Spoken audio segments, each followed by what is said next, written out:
Hola a todos.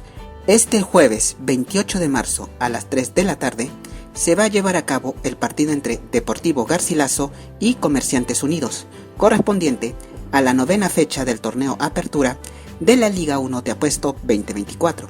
El escenario será en el estadio Inca Garcilaso de la Vega, ubicado en Cusco. Esperemos de que haga un excelente partido y que gane el mejor. Mucha suerte para ambos equipos. Muchas gracias.